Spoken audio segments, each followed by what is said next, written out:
الملك القدوس السلام المؤمن المهيمن العزيز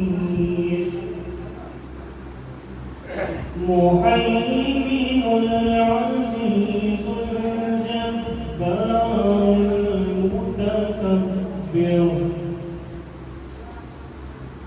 سبحان الله عما يشركون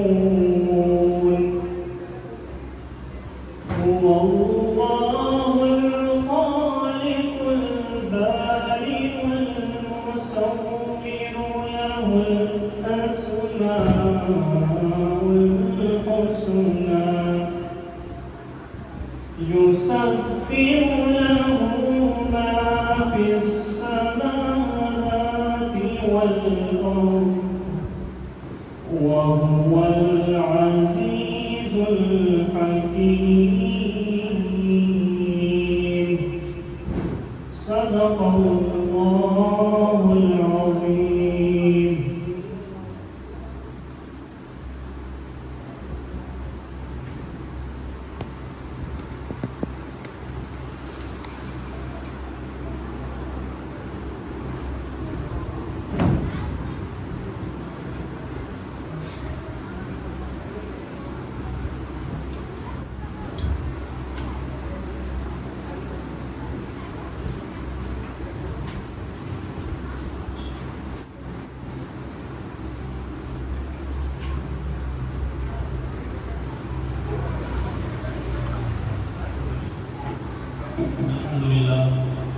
الحمد لله رب العالمين والصلاة والسلام على سيد المرسلين محمد وآله وصحبه أجمعين أما بعد. دوستوں عزیز، اللہ تعالیٰ قرآن پاک میں ارشاد فرماتا ہے منها خلقناكم وفيها نعيدكم ومنها نخرجكم تارة أخرى. صدق اللہ العلی العظیم. یہ وہ آیت کریمہ ہے، یہ وہ آیت مقدسہ اور مطہرہ ہے جو مردہ دلوں میں جان ڈال دیتی ہے، اور یہ وہ آیت ہے جو مردے پر پڑھی جاتی ہے جب مٹی ڈالا جاتا ہے، اور جس پر مٹی انسان زندہ انسان ڈال رہا ہوتا ہے، اگر وہ اس آیت پر غور کر لے تو اس کے ایمان کی تازگی مکمل ہو جائے. یہ بڑی پیاری اس حوالے سے بھی ہے کہ اللہ تعالیٰ نے تدفین کے وقت اس آیت کو پڑھنا ہمارے لیے لازم کیا ہے، اور اس لیے بھی بڑی اہم ہے کہ اس آیت میں انسان کی کریشن، اس کی تخلیق کے حوالے سے اللہ تعالیٰ نے ذکر کیا ہے، اور انسان کی ابتدا اور انسان کی انتہا، اور انتہا سے لے کر پھر منتہا تک کہاں سے انسان کی شروعات ہے، پھر ایک سٹاپ کہاں پہ ہے، پھر اس کے بعد ری سٹارٹ کہاں سے ہے. اللہ تعالیٰ نے اس آیت میں اس کا ذکر کیا ہے. بڑی حیرانی کی بات ہے کہ 3 جملوں میں انسانی کائنات کو اللہ تعالیٰ نے سمجھ دیا ہے. 3 جملوں، بڑی حیرانی کی بات ہے. پہلا جملہ انسان کی ابتدا، اور دوسرا جملہ اس کا فل سٹاپ ہے، اور تیسرا جملہ جو ہے وہ اس کا ری سٹارٹ ہے، اور اس کے بعد کوئی انتہا نہیں. ہم اور آپ آج بڑے دنوں کے بعد خانقاہ الوسیع حضرت جہاں میں یعنی اس جگہ جمع ہوئے ہیں. یہ جگہ اسی کام کے لیے خاص ہے، اور اسی تبلیغ و اشاعت کے لیے، اور اسی دینی سرگرمیوں کے لیے وقف ہے کہ یہاں لوگ آئیں اور دین کی باتیں ہوں، اور کچھ ایسی باتیں ہوں جو انسان کا رخ کلکتہ کی چک و چوم سے موڑ کر اس رب کی طرف کر دے جس نے ایسے ہزاروں شہروں کو بنایا ہے، اور ایسے ہزاروں شہر کو فنا کرنے کا بھی قدرت رکھتا ہے. تو اسی لیے آج ہم اور آپ یہاں جمع ہیں تاکہ دل کی دنیا اس رب کی طرف موڑ دیں جو بظاہر حسین دکھ رہی اس دنیا کا مالک ہے. جنید بھائی ہمارے درمیان ہے، اب نہیں ہے، ان کا انتقال ہو گیا۔ اللہ تعالیٰ ان کی مغفرت فرمائے، ان کو جنت الفردوس میں جگہ عنایت فرمائے۔ طبیعت کئی دنوں سے خراب بھی تھی، سخت بیماری تھی، مہلک بیماری تھی، اور جس بستر پہ تھے امید تھی کہ واپس لوٹ آئیں گے، شفا ہو جائے، لیکن وہ ڈیتھ بیڈ ہے، وہ بستر مرگ ثابت ہوگا، یہ کسی کو پتہ نہیں تھا۔ کیوں؟ کیونکہ یہ فقط اللہ تعالیٰ جانتا ہے، یہ اس کا علم ہے کہ کس انسان کو کب کہاں مرنا ہے۔ اس انسان کو بھی پتہ نہیں ہوتا، نہ اس کی اتھارٹی ہوتی ہے، نہ اس کا اختیار ہوتا ہے اس بات پر کہ ہم کو کب پیدا ہونا ہے، اور نہ اس بات پر اختیار ہوتا ہے کہ کب اس دنیا سے جانا ہے۔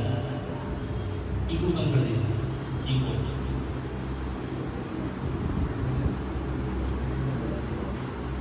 تو میں یہ عرض کر رہا تھا کہ ہر انسان کے ساتھ ایسا ہی معاملہ ہے۔ کلکتہ کا کوئی بھی قبرستان ہو، کتنی قبر ایسی ہے، میکسیمم قبریں ایسی ہیں جن کا نام بھی آپ کو نہیں پتا۔ اگر کتبہ نہیں لگا ہو قبر پر کہ کس کی قبر ہے اور کب مرے ہیں، تو کوئی انسان نہیں جانتا کہ کون ہے اور کب فنا ہو گیا اور پتہ نہیں کیا اس نے کیا زندگی میں۔ یہ حقیقت ہے۔ اسی لیے جنید بھائی کا بھی انتقال ہوا، سارے لوگ جنازے میں گئے ہوں گے جو ان کے خیر خواہ ہیں، اور جنازے کے بعد پھر قبرستان میں گئے ہوں گے جو ان سے محبت کرتے ہیں۔ اس کے بعد ان کے لیے اِرسال ثواب کی محفلیں بھی منعقد کی ہو تاکہ ان کی وہ زندگی میں کام آئے۔ آج بھی اس کے لیے یہ مجلس منعقد ہو۔ میں یہ آپ سے بڑی سرلتا کے ساتھ اور بڑے نرم لہجے میں یہ بات ڈسکس کر رہا ہوں، اور یہ آپ کو بتانا چاہتا ہوں کہ کسی انسان کا جنازہ کیوں ہم پڑھتے ہیں، کیوں ہم جنازے کے لیے ایک جگہ جمع ہوتے ہیں، اور جنازہ کیوں پڑھتے ہیں، اور اس جنازے کی نماز میں اذان کیوں نہیں ہوتی ہے۔ یہ بڑی امپورٹنٹ بات ہے کہ ہم نماز تو پڑھتے ہیں لیکن اذان نہیں ہوتی۔ کوئی نماز ایسی، عید کی نماز میں جب ہم پڑھنے جاتے ہیں اگرچہ اذان نہیں ہوتی ہے لیکن الصلاۃ یرحمکم اللہ بولا جاتا ہے، کھڑے ہو کے اوپر عیدگاہ میں لوگ بولتے ہیں، لیکن جنازے میں اذان نہیں ہوتی۔ بڑی امپورٹنٹ بات ہے، اور اس کو توجہ میں ہمیشہ انسان اگر رکھے تو فائدہ ہو یہ کہ جب انسان پیدا ہوتا ہے، کسی بھی انسان کی ولادت ہوتی ہے، تو پیدا ہوتے کے ساتھ ہی گھر والے کوشش کرتے ہیں کہ فوراً ہاسپٹل میں ہی یا جہاں پر بھی ولادت ہوئی ہے اس بچے کے کان میں اذان دے دیں۔ اذان تو ہوتی ہے لیکن کیوں اذان ہوتی ہے؟ اذان کے بعد نماز نہیں ہوتی، صرف اذان ہوتی ہے، نماز نہیں ہوتی۔ اور موت پر، اسی انسان کی موت پر نماز تو ہوتی ہے، اذان نہیں ہوتی۔ فجر کی نماز ہو، ظہر کی نماز ہو، عصر کی نماز ہو، فجر کی نماز میں آدھا گھنٹہ، عصر کی نماز میں آدھا گھنٹہ، ظہر میں 15 منٹ یا کہیں آدھا گھنٹہ، مغرب میں تو 5 منٹ 10 منٹ، میکسیمم 5 منٹ یا 2 منٹ بہت جگہوں پر، عشاء میں آدھا گھنٹہ۔ اذان سے جماعت تک، اذان سے جماعت تک، یعنی کسی بھی نماز کی اذان جب ہوتی ہے، اس اذان کی جو جماعت کھڑی ہوتی ہے، جو نماز شروع ہوتی ہے، میکسیمم آدھا گھنٹے کا وقت ملتا ہے، اس سے زیادہ نہیں ملتا، خاص جمعہ کیوں نہ ہو۔ اللہ تعالیٰ نے اس بچے کے کان میں، کسی بھی بچے کے کان میں اذان دلوا کر نماز کا حکم نہیں دیا، اور وہاں نماز پڑھوایا، اذان کا حکم نہیں دیا۔ بتانا یہ مقصود تھا کہ تمہاری زندگی کا وقفہ اور لمحہ فقط اتنا ہے جتنا تمہاری نمازوں کے اذان اور جماعت کے درمیان ہوتا ہے۔ اذان ہوتی ہے، لوگ تیاری شروع کر دیتے ہیں، بڑی امپورٹنٹ بات۔ اذان ہوتی ہے، کیوں ہوتی ہے اذان؟ بھائی سوال ہے کہ اذان کیوں ہوتی ہے؟ اذان نہ ہوتی، اذان ڈائریکٹ اذان نماز شروع ہو جاتی۔ اذان پکاروانا اور اذان کہلوانا اور اذان دلوانا، مقصود یہ ہے کہ لوگ تیاری شروع کریں۔ بات سمجھ میں آتی ہے؟ اذان کا مقصد کیا ہے؟ اذان کا مقصد اس نماز کی تیاری ہے جو اذان اللہ کے نام کے ساتھ بلانے پر ڈیپینڈ کرتی ہے۔ مبنی ہے. اور یہ جملے ہوتے ہیں اذان میں کہ اللہ بڑا ہے تو اس بڑے کی طرف آؤ، اللہ پر ایمان ہے تو اس کی طرف آؤ، اس کے رسول کی رسالت پر ایمان ہے تو اس کے رسول کے بتائے ہوئے طریقے کی طرف آؤ. حیا علی الصلاۃ، اب آؤ نماز کی طرف. حیا علی الفلاح، اب آؤ کامیابی کی طرف. تو اذان دینے کا مقصد یہ ہوتا ہے کہ تیاری شروع کی جائے. اور تیاری کس کی کی جائے؟ اس نماز کی جائے جو آدھے گھنٹے کے بعد ہونے والی ہے. انسان کے کان میں بھی اذان اسی لیے دی جاتی ہے تاکہ وہ انسان اپنی نماز تک اس نماز کی اور اس نماز کے بعد جو ہونے والا ہے اس کی میت پر جو نماز پڑھی جائے گی اس کو سامنے لٹا کر کہ اس کی حیثیت نہیں ہوگی کہ ہل کر کچھ کر بھی سکے، کیونکہ اللہ کا حکم آ چکا، اس کا فرمان آ چکا اور اس کی قدرت جا بجا چھائی ہوئی ہے. انسان اس نماز کی تیاری بھول جاتا ہے جس کی اذان اس کی ولادت پہ ہوئی تھی اور جس کی تیاری کی طرف دعوت اس کے ولادت کے وقت دی گئی تھی اور جس بھلائی کی دعوت اس کے پیدائش کے وقت کان میں دی گئی تھی کہ آج تمہاری اذان ہے. ایک وقت آئے گا کہ اس اذان کی نماز ہوگی، وہ باقی رہتی ہے، وہ لٹکتی رہتی ہے، لیکن انسان غافل ہوتا ہے. یہ اذان ہے اور یہ نماز ہے. اور یہ مردے کے سامنے جنازے کی نماز، اور جنازے کی نماز جب ہم پڑھتے ہیں تو ہم سب جاتے ہیں، تو ہمارا کیا فائدہ ہوتا ہے؟ ہم کیوں جاتے ہیں؟ یاد رکھیے جنازے کی نماز مردے کی دعا کے لیے پڑھی جاتی ہے تاکہ اس کے لیے دعائے استغفار کیا جائے، اس کی مغفرت کی دعا کی جائے، اس کے لیے جنت الفردوس کی دعا کی جائے. جنازے کی نماز میں یہ دعائیں کی جاتی ہیں. تو سارے لوگ جاتے ہیں، سب لوگ مل کے دعا کرتے ہیں. مومن کے لیے مل کے دعا کرنا کار ثواب ہے. لیکن ایک بات سمجھ میں نہیں آتی کہ اتنے لوگ جمع ہو گئے ہیں جنازے میں، اور یہ جنازے میں جمع ہونا اچھی بات ہے، تدفین میں اتنے لوگ کیوں جمع ہوتے ہیں؟ تدفین میں اتنے لوگ کیوں جمع ہوتے ہیں؟ وہاں تو مردے کا فائدہ تھا، اس کے جانے کا وقت ہے، اس کا آخری سلام ہے، اس کا آخری دیدار ہے، آخری بات اس کی طرف نظر ہے، آخری دعا ہے اس کے لیے، عام لوگوں کے لیے. لیکن تدفین میں کیوں جاتے ہیں؟ ذہن میں رکھیے، یہ بات ہمیشہ اپنے دل میں بسا کے رکھیے کہ جنازے کی نماز مردے کے فائدے کے لیے ہے اور تدفین آپ کی زندگی میں آپ کے فائدے کے لیے ہے.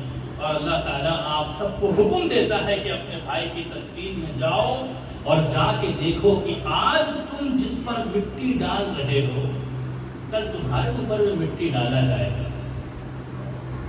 آج تم جس دنیا کو سجانے میں اور جس فلیٹ کو خوبصورت بنانے میں، جس گھر کو حسین بنانے میں اس بات کی تمیز نہیں کر رہے ہو کہ کیا کھا رہے ہیں اور کیا پی رہے ہیں اور کہاں سے آ رہا ہے، کل یہ دنیا تم پر مٹی ڈال کے جائے گی اور تمہارا پوچھنے والا کوئی نہیں ہوگا. 3 چیز حضور پاک صلی اللہ علیہ وسلم نے ارشاد فرمایا. 3 چیز حضور نے ارشاد فرمایا کہ انسان کے 3 ساتھی ہیں جو اس کی قبر تک جاتے ہیں. حضور نے ارشاد فرمایا کہ جب کسی کا جنازہ گھر سے نکلتا ہے تو 3 ساتھی ساتھ ہوتے ہیں. ایک اس کی وہ سیونگ، اس کا انویسٹمنٹ، اس کی پراپرٹی، اور اس پراپرٹی کے بیس پر، اس کے سیونگ کے بیس پر، اس انویسٹمنٹ کے بیس پر بنائے گئے اس کے تمام دوست، اس کے تمام احباب جو اس کے مال و دولت کو دیکھ کر اس سے قریب ہوئے تھے، اس کی میت پر وہ سب آتے ہیں. حضور فرما رہے کیا گہری بات حضور فرما رہے ہیں، وہ سب آتے ہیں، مال و دولت بھی موجود ہوتا ہے. دوسرا حضور نے فرمایا دوسرا ساتھی انسان کا اس کے عزیز و اقارب، اس کی فیملی، اس کے نیبر، اس کے پڑوسی، اس کا فرینڈ سرکل، اس کا فرینڈ زون، یہ سارے لوگ جو مخلص یہ آتے ہیں، جو اس سے دلی رغبت رکھتے ہیں، دلی قربت رکھتے ہیں، وہ سب آتے ہیں. اور وہ سب اس مردے کے ساتھ جاتے ہیں. دو دوستوں کے انسان کے حضور نے فرمایا وہ سب اس کے ساتھ جاتے ہیں اور جا کر اس کی قبر کے پاس کھڑے ہوتے ہیں. اور قبر میں جب اتارا جاتا ہے تو حضور نے فرمایا کہ پہلا دوست، پہلا ساتھی اس مردے کو مخاطب کر کے کہتا ہے رجعت و ترکت. ہاں تم میرے ساتھی تھے اور ہم مانتے ہیں کہ تم ہمارے ساتھی تھے اور تم ساری زندگی ہمارے ساتھی رہے، لیکن آج ہم تم کو چھوڑ کر تمہارے حال پر جا رہے ہیں.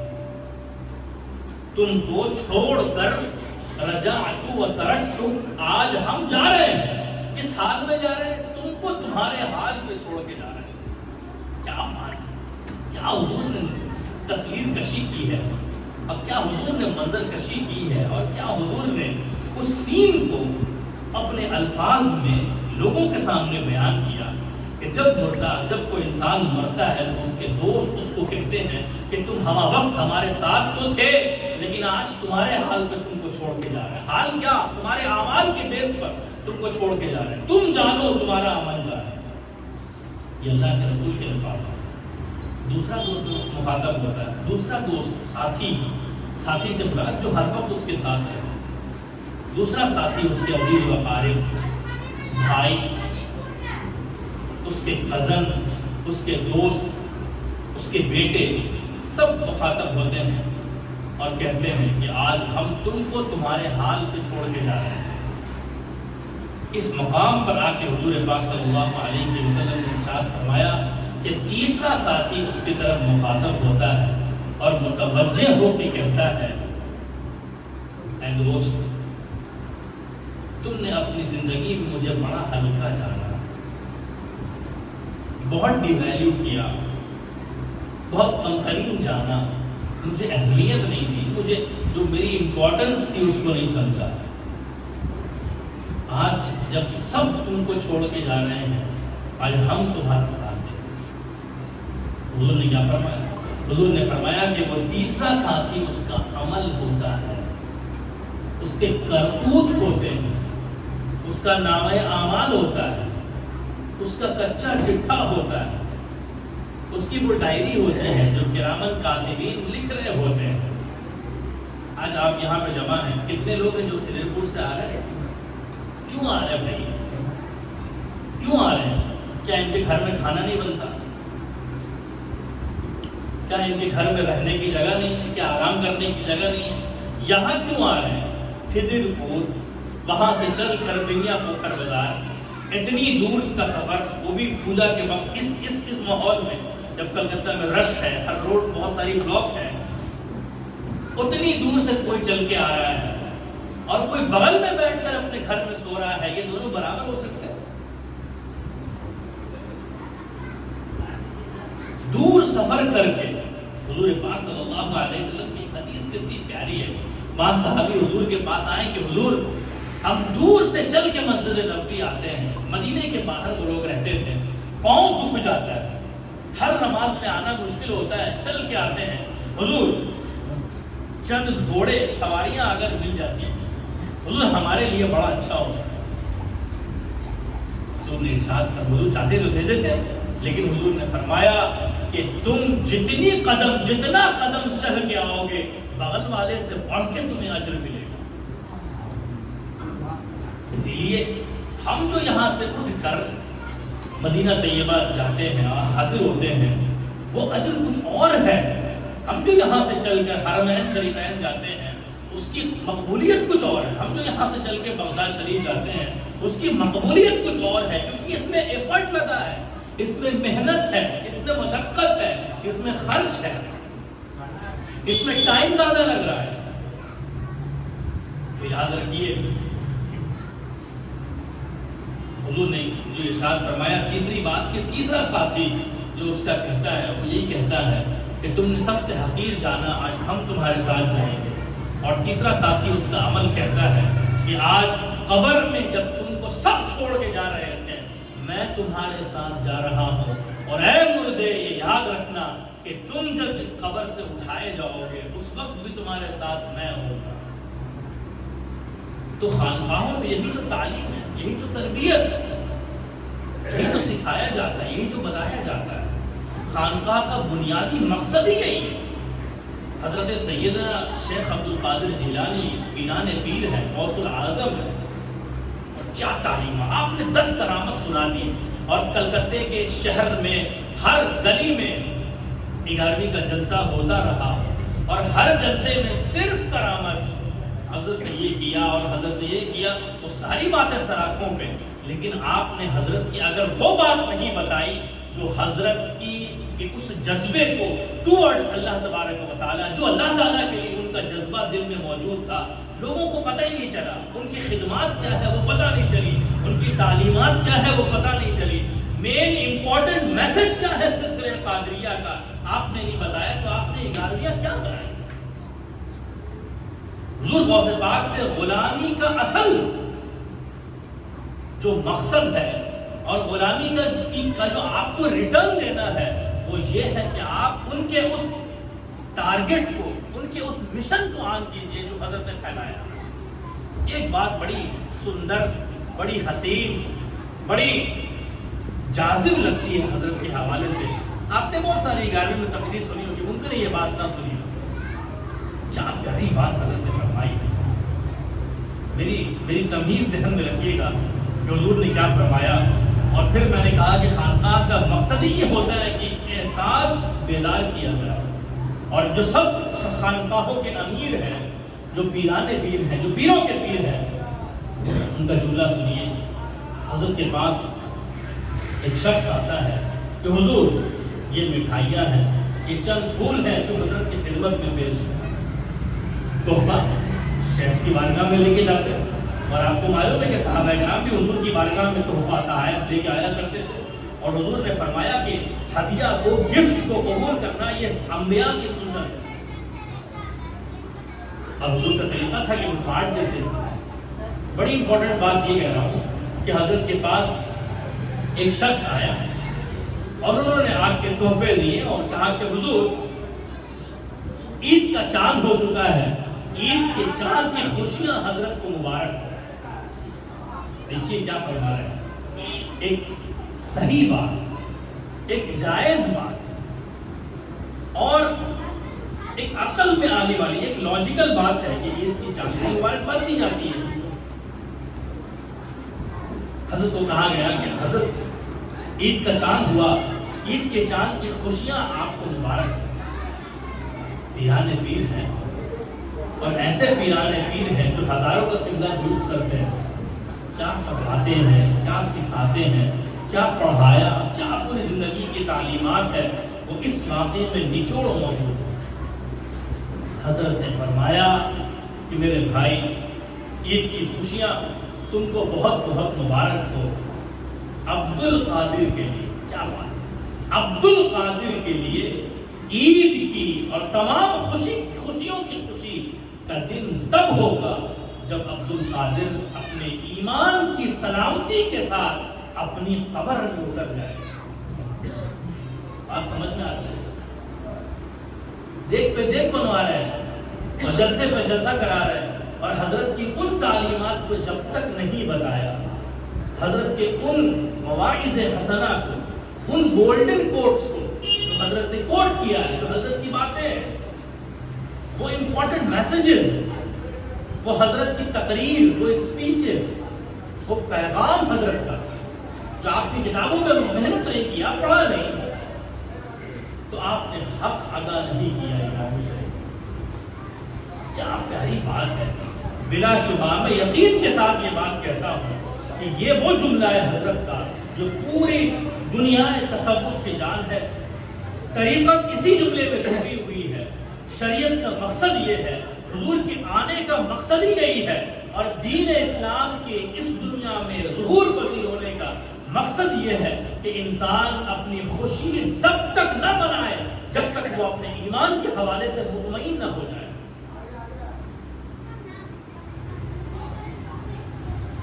اللہ تبارک و تعالیٰ نے کیا دن دکھاتا ہے۔ ہم لوگ یہاں آتے تھے، میں چھوٹا تھا تو ممتاز چچا جو میرے چچا، وہ اس گھر کے ایک اہم رکن ہیں، اور ان کی یادیں ہمارے ساتھ ہیں. میں جب بھی آتا تھا بڑی محبت کے ساتھ ملاقات بھی کرتے تھے, پیش بھی آتے تھے اور تمام انتظام کرتے تھے. اللہ تعالیٰ کی کیا مرضی ہے, ان کا بھی وصال جوانی میں ہوا. ان کے بعد اس گھر میں بہت سارے لوگوں کا انتقال, بہت سارے لوگوں کا وصال کم عمر میں جوانی میں ہوا, جب عقل حیران ہو گئی کہ یہ کیسے ہو گیا, اور دل میں پھر یہ خیال آنے لگا کہ یہ اس گھر کو کیا ہو گیا, ایسا کیوں ہوتا رہتا.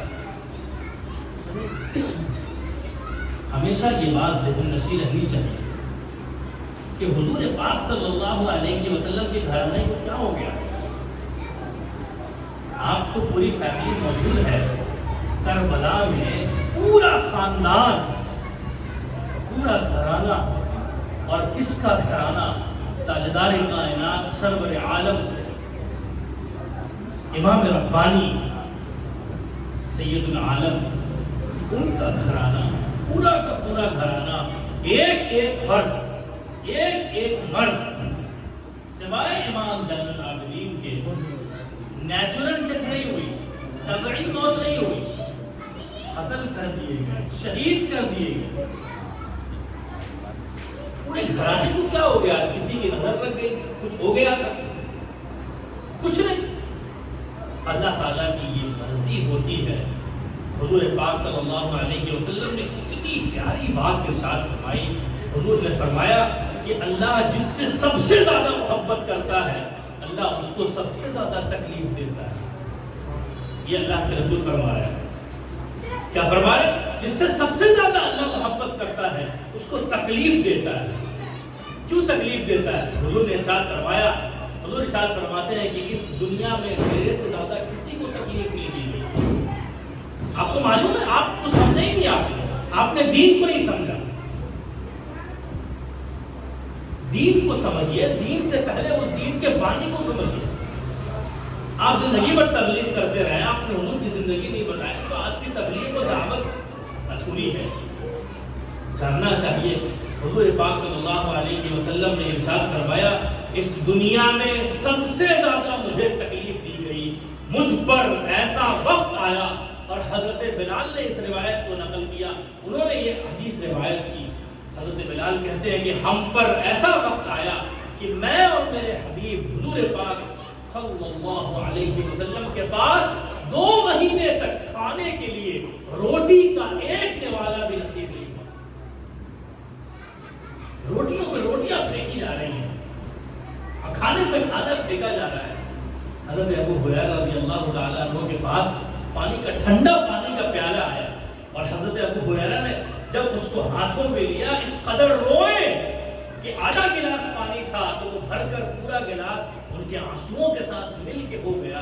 لوگوں نے پوچھا کہ حضرت کیوں روتے ہیں, تو فرمایا کہ میں نے اپنی زندگی میں ایسا وقت بھی دیکھا ہے کہ میں اصحاب صفہ میں سے تھا, گھر کے باہر لیٹا رہتا تھا, کوئی نہیں پوچھتا تھا, میرا حبیب آ کے مجھ سے پوچھتا تھا, حال دل پوچھتا تھا, میری تکلیف پوچھتا تھا, میرے آنسوؤں کو پوچھتا تھا. وہ میرا حبیب تھا. اس وقت کچھ نہیں تھا, پانی بھی نصیب نہیں تھا, لیکن قرار جان اتنا نصیب تھا, راحت و سکون اتنا نصیب تھا. اس پانی کو دیکھ کر اسی لیے رو رہا ہوں کہ میرے حبیب کو یہ ٹھنڈا پانی بہت کم نصیب ہوتا ہے. حبیب کون؟ حضور پاک صلی اللہ, دونوں جہان کے دولہ ہیں, دونوں جہان میں مختار ہیں, سید العالم ہے, اور سید ہے, اور سردار ہے, اور آقا ہے. اور ابو ہریرہ فرما رہے ہیں کہ میرے سرکار کو بہت کم نصیب ہوتا تھا, بہت کم مل پاتا, نصیب نہیں, بہت کم مل پاتا. تو حضور پاک صلی اللہ علیہ وسلم کی یہ زندگی ہے. اور یہ بھی بات ذہن نشین رہنی چاہیے کہ حضور پاک صلی اللہ علیہ وسلم, ہم نے تو تکلیف نہیں دیکھی اپنی زندگی میں, ہم نے مصیبت نہیں دیکھی, ہم نے پریشانی نہیں دیکھا, ہم نے دلوں کو ٹوٹتے ہوئے تو محسوس کیا ہے, گھر ٹوٹتے ہوئے نہیں دیکھا. ہم نے فیملی بکھرتے ہوئے دیکھا. ہو سکتا ہے کچن الگ ہو جائے, ہو سکتا ہے بیٹوں کا کچن الگ ہو جائے, ان کا رہنا سہنا الگ ہو جائے. ہم نے اپنے بچوں کو ہاتھوں میں قتل ہوتے نہیں دیکھا. ہم نے اپنے ماں باپ کو, اپنے گھر والوں کو, اپنے بڑوں کو بزرگوں کو شہید ہوتے ہوئے نہیں دیکھا اپنی آنکھوں سے. یہ جو محنت ہے، یہ جو قربانیاں ہیں، یہ حضور پاک صلی اللہ علیہ وسلم اور آپ کے صحابہ کی قربانیاں ہیں، اور ان میں بھی بالخصوص اہل بیت اطہار کی قربانیاں ہیں رضوان اللہ تعالی علیہم اجمعین کی، جس کی مثال لے لی. خود سرکار دو عالم صلی اللہ علیہ وسلم والد گرامی کا جوانی میں والد گرامی کا انتقال ہوا، والد کا چہرہ نہیں دیکھا.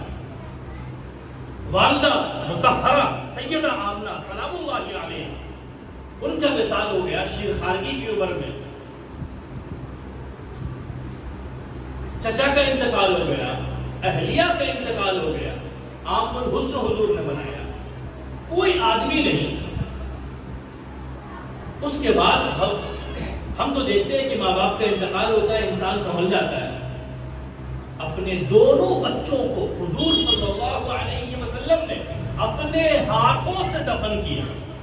حضرت ابراہیم، حضرت قاسم، بعض روایت کے مطابق 3 بیٹے طاہر، تینوں بچوں کو اپنے ہاتھوں. آپ ازیوم کر سکتے ہیں، آپ سوچ سکتے ہیں، خیال کبھی ذہن میں آتا ہے کہ ایک کا انتقال ہوتا ہے، زندگی بھر انسان صدمے میں ہوتا ہے، ذکر کا اٹھتے بیٹھتے یاد کرتا رہتا ہے. کسی حدیث میں بتائیے کہ حضور پاک صلی اللہ علیہ وسلم نے تکلیف و غم کے ساتھ اپنی اولاد کا ذکر کیا؟ بتا دیجیے. آپ کا ذکر کیا ہے تکلیف و غم کے ساتھ، روتی ہوئی آنکھوں سے حضور اللہ تعالیٰ کی بارگاہ میں آپ کے لیے دعا کیا ہے. حضور پاک صلی اللہ علیہ وسلم نے سسکتی ہوئی آواز سے، لرزتے ہوئے ہونٹ سے اور بھیگی ہوئی آنکھوں سے اور نم پلکوں کے ساتھ جو سجدوں میں جا کر آپ کے لیے اور ہمارے لیے اللہ سے دعا کیا ہے، اور ہمیشہ یہ فرمایا ہے امتی امتی امتی. اور آپ کو یہ فکر نہیں ہے کہ حضور کی بارگاہ میں جب حاضر ہوں گے تو حضور کا سر فخر سے اونچا ہو؟ کسی کے امان ہے ایسے کوئی گارنٹی دے سکتا ہے؟ تو حضور نے اپنے تینوں بیٹوں کو اپنے ہاتھ سے دفن کیا. اس کے بعد حضور پاک صلی اللہ علیہ وسلم کی بیٹیاں سیدہ فاطمہ الزہرا کو چھوڑ کر سب کو حضور پاک صلی اللہ علیہ وسلم نے اپنے ہاتھوں سے دفن کیا. ماں باپ نہیں ہے، شہیدی جو سول میٹ جسے ہم کہتے ہیں، جو ہمیشہ ساتھ رہتی ہیں آپ کے، جو آپ کے تکلیف و غم میں آپ کے ساتھ ہیں، سکھ دکھ میں آپ کے ساتھ ہیں، وہ آپ کی زوجہ ہیں، آپ کی اہلیہ ہیں، سیدہ خدیجہ الکبریٰ ہیں. حضور نے فرمایا کہ دنیا میں مجھے سب سے زیادہ اگر کسی نے وفا کیا ہے میرے ساتھ تو خدیجہ ہے. کیا بات ہے! جس عرب کے کلچر میں محبوبہ جس سے نکاح نہیں ہوا رہتا تھا، ممبر پر بیٹھ کے لوگ تعریف کیا کرتے تھے، محبت کا اظہار کیا کرتے تھے، اور جس سے حلال رشتہ ہے اس کا ذکر معیوب سمجھتے تھے، عیب سمجھتے تھے. حضور پاک صلی اللہ علیہ وسلم نے اس حرام رشتے پر لعنت بھیج کے اس حلال رشتے کو لایا اور ممبر پر بیٹھ کے تعریف کیا اور فرمایا وفا سب سے زیادہ اگر کسی نے کیا تو خدیجہ نے کیا. کیا لائف کو زندگی جینے کا سلیقہ اللہ کے رسول نے سکھایا. کیسے انسان ہیپیلی اس کی لیونگ لائف کیسے اچھی ہو سکتی ہے، اس کی زندگی کیسے اچھی ہو سکتی ہے. حضور پاک تو میں یہ عرض کر رہا تھا کہ تکلیف اہلیہ نہیں ہے، باپ نہیں ہے، ماں نہیں ہے، چچا نہیں ہے، بیٹوں کا انتقال ہو گیا، بیٹیاں چلی گئی. اس سے بھی بڑھ کر حزن و ملال یہ حضرت علی رضی اللہ تعالی عنہ، کیا پیاری حدیث ہے. حضرت علی اور ام سلمہ دونوں سے یہ حدیث مروی ہے. ام سلمہ فرماتی ہیں کہ ایک مرتبہ میں گھر کے اندر موجود تھی اور حضور میرے گھر میں تھے کہ حضور کھڑے ہوئے اور کہا ام سلمہ باہر جاؤ، جلدی باہر جاؤ. میں نے عرض کیا یا رسول اللہ خیریت تو کوئی تکلیف ہے تو حکم کیا جائے، کوئی پریشانی ہے تو حکم کیا جائے. ام سلمہ کہتی ہے، ابو داؤد شریف کی حدیث ہے، ام سلمہ کہتی ہے کہ حضور نے مجھے فرمایا کہ ام سلمہ باہر جاؤ، گیٹ پہ کھڑی رہنا اور کسی کو اندر مت آنے دینا. انہوں نے پھر پوچھا کہ حضور خیریت؟ فرمایا ہاں ایک فرشتہ آنے والا ہے، وہ مجھ سے ملاقات کے لیے آنے والا، تم باہر کھڑی رہنا، وہ جب چلا جائے گا میں تمہیں اجازت دوں گا، تم آ جانا۔ تو ام سلمہ وہاں موجود تھی اور حضرت امام حسن اور امام حسین دونوں میں سے کوئی ایک اس حجرے میں موجود۔ ام سلمہ لپکی کہ بچے کو، بابو کو گودی میں اٹھائے اور اٹھا کے باہر لے کے جائے، کیونکہ وہ نانی ہے۔ جب لے کے جانے لگی تو حضور نے فرمایا کہ نہیں، حسن کو چھوڑ دو۔ کیا بات! جو خلیفہ بننے والا ہوتا ہے، جو گدی پر بیٹھنے والا ہوتا ہے، اس کو اسی لائق اہل بنایا جاتا ہے اور اس کو تمام چیزیں دکھائی جاتی ہیں، غیروں کو نہیں دکھایا جاتا۔ غیر سے مراد جو خلیفہ نہ بنے۔ تو ام سلمہ کو منع کر دیا کہ حسن کو، حسین کو چھوڑ کے جاؤ، تم باہر چلی جاؤ، تم باہر چلی جاؤ، حسین کو چھوڑ کے جاؤ۔ اس جملے میں بہت راز ہے، بہت حسن ہے اس جملے میں۔ باہر چلے گئے۔ ام سلمہ فرماتی ہیں کہ کچھ وقت گزرا تھا، میں انتظار میں تھی کہ اب حضور کی آواز آئے گی، اس ام سلمہ باہر آؤ، دروازہ کھولو۔ وہ کہنے لگی کہ میں انتظار میں تھی، حضور کی آواز نہیں آئی، میں منتظر تھی، حضور کی آواز نہیں آئی، میں رخ زیبا کو دیکھنا چاہتی تھی، اذن نہیں ملا، اجازت نہیں ملی۔ میرے دل میں خیال آیا کہ خود کھول دو، لیکن حکم نبوت ہے تو مجال نہیں ہوئی۔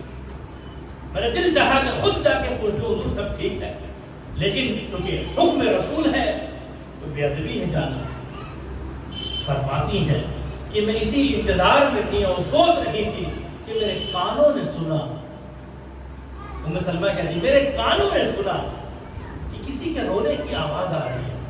پہلے تو میں نے سمجھا کہ حسن اندر ہے، حسین اندر ہے، ہو سکتا ہے وہ بچے ان کے رونے کی آواز آ رہی ہوگی تو حضور کے لاڈلے حضور چپ کرا دیں گے۔ لیکن میں نے اور زیادہ غور کیا اور آواز بلند ہوتی چلی گئی تو مجھے یہ یقین ہو گیا کہ یہ حضرت امام حسن اور کسی بچے کے رونے کی آواز نہیں ہے، یہ تو سرور انبیاء کے رونے کی آواز ہے، یہ تو تاجدار کائنات کے رونے کی آواز ہے، یہ تو خاتم المرسلین کے رونے کی آواز ہے۔ فرماتی ہے کہ جب میرے کانوں نے ان رونے کی آواز کو سنا اور میرے دل نے یقین کر لیا تو اب میرے میں اس برداشت کی طاقت نہ رہی کہ میں اپنے آپ کو دروازے کے باہر روک پاتی۔ فرماتی کہ میں نے ہم سے دروازہ کھول دیا اور میں نے بے جھجک جب دروازہ کھولا یہ پوچھنے کے لیے کہ حضور ہو رہا ہے، سب خیریت تو ہے، اور میں گھبرا گئی۔ ام سلمہ فرماتی ہے کہ میری آنکھیں حیران تھی اور میں پریشان تھی اور میری آنکھیں دنگ تھی اور میں نے اپنے دونوں آنکھوں سے دیکھا کہ حضور پاک صلی اللہ علیہ وسلم سید الشہداء امام الاولیاء امام حسین رضی اللہ تعالی عنہ علیہ السلام کو گودی میں اٹھا کر اپنے سینے سے لگائے ہوئے ہیں اور ہچکیاں لے لے کے رو رہے ہیں، ہچکیاں لے لے کے رو رہے ہیں، اس طرح رو رہے ہیں کہ ہچکی آ گئی ہوئی اور اس انداز سے رو رہے ہیں کہ داڑھی مبارک حضور کی تر ہو گئی اور امام حسین کے کپڑے بھی بھیگ گئے تھوڑے تھوڑے۔ ام سلمہ فرماتی ہیں کہ اسی وقت میں لپک کے حضور کے خدمت میں حاضر ہوئی اور پوچھا کہ حضور کیا بات، حضور کیوں رو رہے ہیں، سب خیریت تو ہے؟ ام سلمہ فرماتی ہے کہ اس مقام پر آ کر حضور پاک صلی اللہ علیہ وسلم نے ارشاد فرمایا کہ یہ میرا بیٹا ہے اور یہ میرا پیارا ہے۔ ابھی جبرائیل آئے تھے اور آ کر جبرائیل نے مجھے یہ بات بتائی ہے کہ اللہ تعالیٰ آپ کو سلام کہتا ہے اور آپ کو یہ بتاتا ہے کہ جس پیارے لڑکے سے آپ اس قدر محبت فرما رہے ہیں، آپ کی امت آپ کے دین کے نام پہ آپ کی اولاد کو آپ کی زمین پر آپ کے کلمے کے تلے اور آپ کے جھنڈے کے تلے شہید کر دے گی، قتل کر دے گی اور بے دردی کے ساتھ قتل کرے گی، اور وہ بھی آپ کا کلمہ پڑھ رہے ہوں گے، وہ بھی آپ کا نام لے رہے ہوں گے، لیکن ان کو یہ پتہ ہی نہیں ہوگا کہ جن کا نام لے رہے ہیں ان کے گھر والوں کا کیا مقام ہے۔ تو تکلیف تو یہ ہے کہ حضور پاک صلی اللہ علیہ وسلم نے اپنی زندگی میں کیا ان تکالیف کو سننے کے بعد انسان کو ابھی پریزنٹ لائف میں اپنی تکلیف کو معمول پہ حقیقت لگتی ہے، کوئی ہے ہماری تکلیف؟ ہم نے کوئی غم دیکھا؟ ہم نے کوئی تکلیف دیکھا؟ ہم نے تو چند لوگوں کی تدفین میں بھی شرکت نہیں کی، صرف قبر میں نیچرل ڈیتھ سے ہوئے لوگوں کو جا کے دفن کیا ہے، ہم نے اپنوں کو شہید ہوتے ہوئے نہیں دیکھا۔ اور جب حضور کو فرمایا ہے تو نگاہ نبوت تو سب دیکھ رہی ہے۔ بزرگوں، دوستوں اور عزیزوں، وہ جو آیت میں نے آپ کے سامنے تلاوت کرنے کا شرف حاصل کیا تھا، اس آیت کی طرف پلٹ کے آتے ہیں اور اپنی بات کو ختم کرتے ہیں۔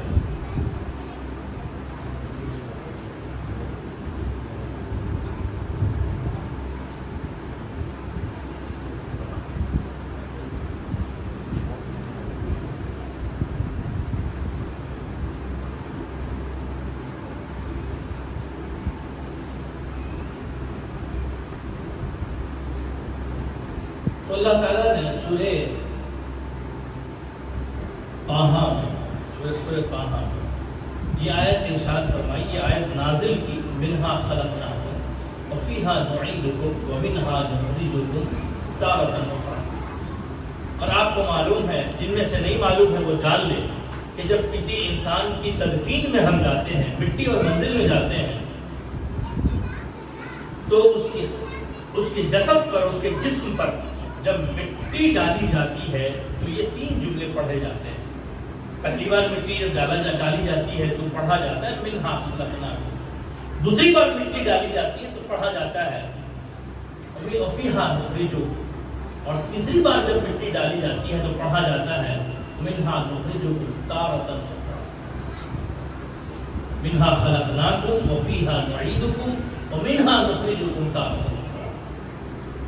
اب جلدی سے اس کو سمجھ لیں، بڑی پیاری بات، کیا خوبصورت آیت، اللہ تعالیٰ کا کیا حکم ہے اور کس موقع سے اللہ تعالیٰ نے اس آیت کو نازل فرمایا اور کس موقع پر ہمیں حکم دیا کہ تم کو یہ آیت پڑھنی ہے، اور پڑھوا کر ہمارے ایمان کو ہٹ کرنے کی کوشش کی ہے۔ لیکن اگر دل مردہ ہو تو پھر کوئی چیز ہٹ نہیں کر سکتی۔ آپ کو کوئی چیز ہٹ نہیں کرتی، کیا فرق پڑتا ہے؟ راستے پر ناچنے والے، پب میں ناچنے والے، نشے میں ناچنے والے، ایک انسان نشے میں ناچ رہا ہے، ایک انسان کلکتہ کے کلب میں ناچ رہا ہے،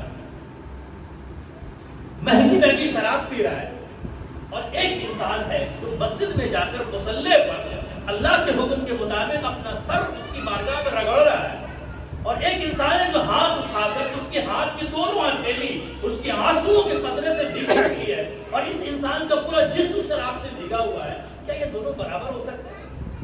یہ دونوں برابر ہو سکتے ہیں؟ اللہ تعالیٰ نے قرآن پاک میں کتنا کلیئر فرمایا ہے۔ ہم ہر فاتحے میں، جب بھی ہمارے یہاں فاتحہ دیا جاتا ہے، فاتحہ کی محفل ہوتی ہے، ہر فاتحہ کی محفل میں وہ آیتیں پڑھی جاتی ہیں جس کا بیس توحید ہوتا ہے۔ اللہ تعالیٰ نے قرآن پاک میں فرمایا حل یستوی، حریرہ بابو وہ آیت پڑھ رہے تھے، اللہ تعالیٰ نے کیا فرمایا؟ حل یستوی الذین یعلمون والذین لا یعلمون۔ کتنی پیاری آیت، اور قرآن کی ایک بڑی پیاری آیت، خوبصورت آیت 28ویں پارے کی، لا یستوی اصحاب النار و اصحاب الجنہ اصحاب الجنۃ هم الفائزون۔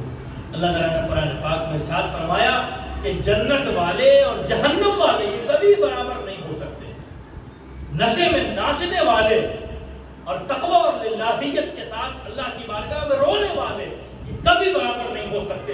یہ دنیا میں تو برابر لگ سکتے ہیں، دنیا میں تو ان کے درمیان اونچائی اور نیچائی ہو سکتی ہے، قبر میں ان کی حقیقت سامنے نظر آئے گی۔ بہلول ہے، ایک صوفی بزرگ ہے بہلول، اور ہارون ایک خلیفہ وقت ہے جو اپنی سواری سے جا رہا ہے، اور بہلول آتے ہیں اور آ کے عرض کرتے ہیں، اس سے کہتے ہیں آ کے کہ 3 چیز ہے، اگر تو مجھے دے دے تو میرا بادشاہ ہے، اور میری گزارش ہے کہ 3 چیز مجھے دے دی جائے۔ اس نے کہا کہ ہم تو خلیفہ وقت ہیں، میرے پاس خزانے کی چابی ہے، سب کچھ ہے، جو مانگو دیا جائے گا۔ انہوں نے پہلی ڈیمانڈ یہ کی کہ میری عمر میں اضافہ کر دو۔ دیکھیے کیا فرمایا، میری یہ صوفی وقت ہے، اور کسی سے مانگ کر احسان لیا جاتا ہے، کسی سے مانگ کر احسان لیا جاتا ہے۔ صوفی وہ ہوتا ہے جو اس احسان لینے والے راستے سے احسان اس کے اوپر کر دیتا ہے. کیوں؟ کیونکہ اس کے سامنے حق کے راستے کھول دیتا ہے. کیسے کھولتا ہے؟ انہوں نے کہا کہ میری عمر میں اضافہ کر دیا جائے. ہارون رشید نے کہا کہ مجھے تو اس بات کی میں یہ نہیں کر سکتا, یہ تو استطاعت ہی نہیں ہے میرے اندر. ٹھیک ہے, دوسری چیز مان لو. دوسری چیز اس نے کہا کہ اگر میرے عمر میں اضافہ تو نہیں کر سکتے تو میری موت کو میرے اوپر سے ٹال دو. وہ سوچنے لگا, اس نے کہا کہ یہ بھی نہیں کر سکتا. تیسری بات جب انہوں نے کہا, خلیفہ حیران ہو گیا. اور تیسری بات یہ تھی کہ اے ہارون, تیسری گزارش یا تیسرا دعا میرا یہ ہے کہ مجھے جہنم سے بچا کر جنت میرے حصے اور میرے اوپر واجب کر دو. اس نے تیسری بار بھی کہا کہ میں تو اس بات کی قدرت ہی نہیں رکھتا. بہلول نے کیا خوبصورت بات ارشاد فرمائی. لوگ ڈیمانڈ کر کے مانگ کر احسان لیتے ہیں, صوفی راہ دکھا دیتا ہے. کیسے؟ جب تینوں بار اس نے کہا کہ میں یہ کام نہیں کر سکتا تو حضرت بہلول نے فرمایا کہ جو انسان کسی چیز کی قدرت نہیں رکھتا وہ مالک نہیں ہو سکتا, وہ مملوک ہے, وہ غلام ہے. اور بہلول کو, مسلمان کو کسی غلام سے مانگنے کی ضرورت نہیں, کسی غلام سے مانگنے کی ضرورت نہیں. کیا خوبصورت بات ہے صاحب. تو آیت کا ترجمہ سنیے اور حضرت کی طرف متوجہ ہوں گے. منہا خلقناکم وفیہا نعیدکم ومنہا نخرجکم تارۃ اخری. اب کبھی بھی آپ جنازے میں جائیں گے تو اس آیت کو ذہن میں رکھیں. اللہ تعالیٰ فرماتا ہے کہ اے مومن, اے مسلمان, جب تم اللہ کی بارگاہ میں حاضر ہوتے ہو تو قرآن کی آیتیں پڑھتے ہو, جو کرتے ہو, لیکن جب تم اپنے بھائی کو دفن کرنے کے لیے جانا تو سورہ طٰہٰ کی یہ آیت پڑھنا کہ اللہ تعالیٰ نے تمہیں مخاطب کر کے فرمایا. یہ آیت جو ہم پڑھتے ہیں یہ اس مردے کے لیے بھی ہے اور اس کے لیے بھی ہے جو مٹی ڈال رہا ہوتا ہے. مٹی ڈالتے ہوئے, مٹی ڈالتے وقت اللہ تعالیٰ نے اس آیت کو پڑھوایا اور ارشاد فرمایا کہ اے مٹی ڈالنے والے پڑھو, منہا خلقناکم. یہ جو مٹی تم ڈال رہے ہو اس مردے کو سناؤ کہ اللہ تعالیٰ فرماتا ہے کہ اسی مٹی جو ہم تم پہ ڈال رہے ہیں اللہ تعالیٰ نے اسی مٹی سے ہمیں پیدا کرنا. وفیہا نعیدکم. دوسری بات آپ سے اور دوسری بات مردے کے اوپر ڈالو اور ڈالتے وقت اپنے آپ کو مخاطب کرو کہ اے مٹی ڈالنے والے, یہ جو تم مٹی ڈال رہا ہے کل کو تیرے اوپر بھی مٹی ڈالا جائے گا. تو اس بات کو ذہن نشی کر لے کہ اللہ تعالیٰ نے اس مٹی سے تمہیں پیدا کیا اور اسی مٹی سے دوبارہ تمہیں اٹھائے گا اور اسی مٹی میں تمہیں دوبارہ اللہ تعالیٰ بھیج رہا ہے. پہلے پیدا فرمایا, پھر دوبارہ اسی مٹی میں ڈال دیا اور پھر آخری جملہ وَمِنْهَا نُخْرِجُكُمْ تَارَةً أُخْرَىٰ. اللہ تعالیٰ نے فرمایا کہ اسی مٹی سے دوبارہ تمہیں بناؤں گا, دوبارہ تمہیں پیدا کروں گا, دوبارہ ری بلڈ کروں گا, دوبارہ تمہارا ری کریشن تمہارے ہاتھ ہوگا. اور یہ جملہ ارشاد فرما کے حدیث پاک کے حوالے سے قرآن کا یہ جملہ اللہ تعالیٰ نے ہمیں یہ سکھانے کی کوشش کی اور سکھایا اور فرمایا اور بتایا اور حکم دیا کہ اے مٹی ڈالنے والے, تمہارے ذہن میں یہ بات ہمیشہ رکھنی چاہیے کہ آج تم جس پر ڈال رہے ہو کل تم پر بھی ڈالا جائے گا. تمہیں جس مٹی سے پیدا کیا آج تم کسی کو اس مٹی میں ڈال رہے ہو, تمہیں بھی ڈالا جائے گا. کل کوئی تمہارا بھائی اس مٹی سے اٹھے گا, تم بھی اسی مٹی سے اٹھائے جاؤ. تو اللہ تبارک و تعالیٰ اس محفل کو, یہاں کے آنے کو قبول فرمائے. اور وہ مجلس بڑی پیاری ہے اور وہ مجلس مقبول ہے جس مجلس میں ایسی کام کی بات ہو جو اللہ تعالیٰ کی طرف انسان کے دل کو, اس کے ذہن کو, اس کے خیالات کو متوجہ کر دے. آخری بات, حضرت مکتوم میں جہاں شیخ صلاح الدین یحییٰ بریلوی سے کسی نے آ کے پوچھا کہ حضرت راجگیر کے جنگل میں 18 سال آپ نے عمر گزاری, 18 سال وقت گزارا, بڑی عبادت, ہمارے بزرگ کا یہ مقام, ہمارے بزرگ یہ تعلیم دیتے, یہ تربیت ہے ہمارے بزرگوں. یہ جو قرآن اور حدیث کی میں نے بات بتائی اس کا نچوڑ ہے, پھل ہے یہ. حضرت مکتوم میں جہاں سے کسی نے آ کے پوچھا کہ حضرت آپ نے راجگیر کے جنگل میں اور پگیا کے جنگل میں سال ہر سال گزارے, 18 سال اس جنگل میں اور 12 سال اس جنگل میں. حضور راجگیر کے جنگل میں اللہ تعالیٰ نے آپ کو کیا دیا, کیا نعمتیں حاصل ہوئی. سنیے گا آخری بات بڑی پیاری ہے. میں نے پوری گفتگو میں یہ بات کہی ہے کہ آخرت انسان کے ذہن میں رہنی چاہیے. اگر وہ کسی دوسرے پر مٹی ڈال رہا ہے تو اس پر بھی مٹی ڈالی جائے کہ یہ ذہن میں رہنی چاہیے. حضرت مخدوم جہاں نے اس چیز کو تازہ کیا اور پوچھنے والے کی طرف مخاطب ہو کے فرمایا کہ اللہ تعالیٰ نے تو کیا دیا, کیا ہم نے حاصل کیا, کیا ملا, یہ تو میرا معاملہ ہے اور رب کا معاملہ ہے. تم یہ جان کر تمہیں کوئی فائدہ نہیں ہوگا. تم یہ جان لو کہ شرف الدین کے ایک وقت کی فجر کی نماز قضا ہو گئی تھی. شرف الدین کو اس کا ملال. مراد کیا ہے کہنے کی؟ مراد یہ ہے کہ نعمتیں جو حاصل ہوتی ہیں, نعمتیں باقی تب تک رہتی ہیں جب تک نعمت دینے والا یاد رہتا ہے. نعمتیں ملتی چلی گئی اور آپ اس کو بھول گئے جو نعمت دینے والا ہے, جو آپ کا ان داتا ہے اور جو آپ کا گاڈ ہے, جو آپ کا مالک ہے, جو آپ کو دے رہا ہے, جو آپ کو عطا کر رہا ہے اور آپ کی جھولیاں بھر رہا ہے. اور ہر پوری دنیا میں اولیاء جس کے نام کی کھاتے ہیں اور تمام اولیاء جس کے نام کی دعائی دیتے ہیں اور جس کی طرف مخاطب ہو کے مانگتے ہیں اور جس کے وہ ولی کہلاتے ہیں اور جس کی نسبت کی وجہ سے ہم ولیوں سے محبت کرتے ہیں, اللہ تعالیٰ مخاطب ہو کے ہم سے. اور حضرت مخدوم جہاں نے فرمایا کہ فکر یہ نہیں ہونی چاہیے کہ نعمت کہاں ہے, نعمت پر نظر نہیں ہونی چاہیے بلکہ نعمت دینے والے پر نظر ہونی چاہیے. اس کے ساتھ اگر کچھ کمی رہ گئی ہے اور اس کے ساتھ وفاداری میں اگر کچھ کمی رہ گئی ہے اور اس کی بارگاہ میں کچھ غلطی ہو گئی, کچھ خطا ہو گئی, تو نعمت پر نظر نہیں ہونی چاہیے کہ میرا گھر کتنا خوبصورت ہے. نظر اس بات پہ ہونی چاہیے کہ جس نے اس گھر کو بنایا ہے اور گھر کے بنانے کا پیسہ دیا ہے اور جو ہمیں ہر وقت کھلاتا ہے, میری مرضی کے بغیر پیدا کیا, میری مرضی کے بغیر مار دے گا. حضرت مخدوم جہاں نے اس پوائنٹ کو ہٹ کیا ہے کہ نعمت مجھے کیا ملی, تم جان کے کیا کرو گے اور ہم بتا کے کیا کریں گے. تمہیں یہ جان کر فائدہ ہوگا کہ شرف الدین کو غم اس بات کا ہے کہ ایک وقت کی نماز قضا ہو گئی, اس بارگاہ میں بے ادبی ہو گئی. دوستوں اور عزیزوں, حضرت مخدوم جہاں اور سلسلہ فردوسیہ کا یہ پیغام ہے کہ نعمت پر نظر فقط اس لیے ہونی چاہیے تاکہ اس نعمت کا شکرانہ ادا ہو سکے. نعمت پر اسی لیے نظر نہیں ہونی چاہیے کہ نعمت کو دیکھ کر ادرانے لگے انسان, بلکہ اس نعمت کے دینے والے پہ نظر ہونی چاہیے جو نعمت عطا کرتا ہے. قرآن پاک میں اللہ نے فرمایا, اللہ تعالیٰ نے فرمایا, حضور کو فرمایا, اس کو فرمایا حضور کو, وَأَمَّا بِنِعْمَةِ رَبِّكَ فَحَدِّثْ. اے میرے حبیب, اللہ تعالیٰ نے تمہیں نعمت دی ہے اس کا شکرانہ کے ساتھ چرچا کیا ہے, اس کا ذکر کیا ہے. اللہ تعالیٰ اس محفل کو قبول کرے.